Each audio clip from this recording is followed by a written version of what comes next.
So something that many of you asked me for when I said that I wanted to do a few more vlogs was learning more about my writing space, or a bit of a day in the life thing. And I think a day in the life is going to be fairly hard to do. I might try it at some point soon. But in the meantime, what I can do is show you my writing space, which is really going to come in the form of a flat tour. The other thing I want to say is that I don't technically live in a flat, even though I call it that. I live in a coach house, which means that I have a downstairs, I have my own front door, no one else lives in this building, it's just me, but everything is up on the first floor. I do have a small room downstairs which currently houses a spare chest of drawers and a tumble dryer. That's pretty much it. Oh, and boxes of the Brazilian copies of The Kissing Booth actually. And I have a small toilet downstairs as well, but that's it, so I don't feel the need to show you that. I also have a very big storage cupboard, which I'm tempted to show you, but I won't because no one really cares about my fantastic storage cupboard. I'm going to be really bad at this, so I apologise in advance, but I will give this my best attempt. So right here I have my bookshelf, which is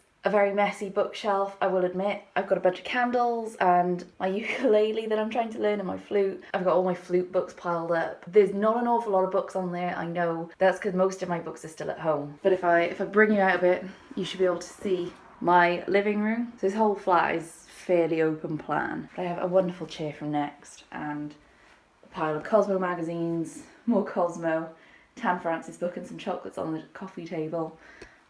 I say coffee table, it cost me £5 from IKEA and originally housed the printer in my flat in Durham, but there we go. And voila, writing spot number 1.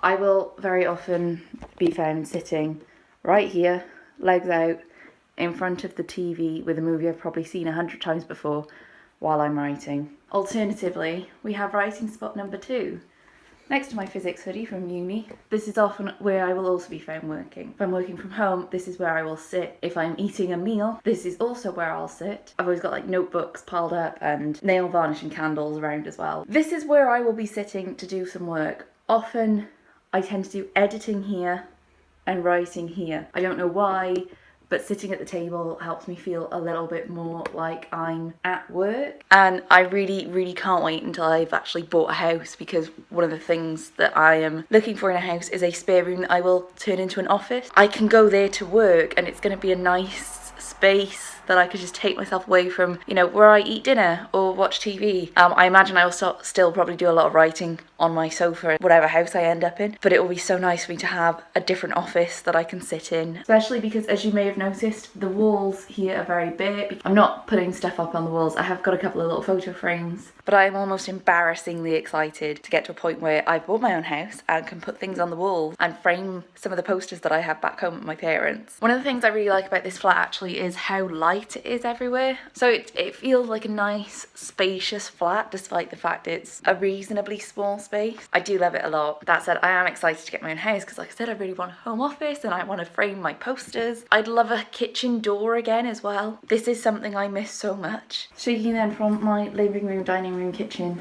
to my bedroom. I don't actually do as much writing in here as I used to when I was younger. Like in my bedroom back home with my parents, I mean. Something you will notice, however, is that there's a pile of books, another magazine, my journal, there's nail varnish. I feel like these are defining features of my flat. There's another book and the bathroom as well. Ta-da. Sometimes when I'm writing something that I'm like really obsessive about, I will write from my bed.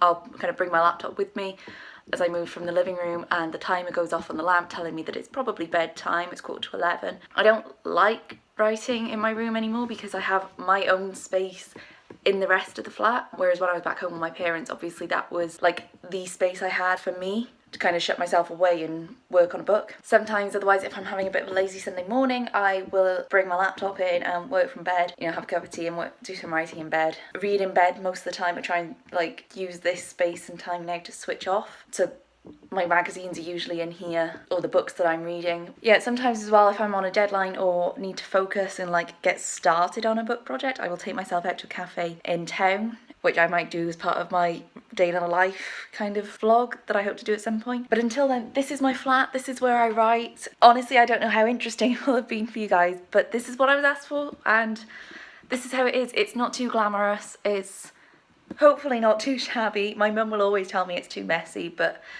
I'm just not one of these people that does without clutter. I like having clutter. I like having my nail varnishes around and my books everywhere. That feels like home to me. And I'm sure someone will tell me that I shouldn't be writing while I'm in front of the TV, but I like having background noise. And when you live on your own, it's really nice to have background noise. So yeah, if you have any suggestions for things you would like to see on my channel, please let me know. Equally, if you enjoyed this or want to know more about my writing career, or I guess kind of life in general, within reason, then let me know in the comments or over at Twitter where I'm at Recalls, and make sure you'll follow me on Instagram, Author Beth Recalls, because I usually ask you guys things on there as well and do Q&As and things, which is how I know that so many of you wanted to see where I worked and do my writing. So thanks for watching. I'll see you guys again soon.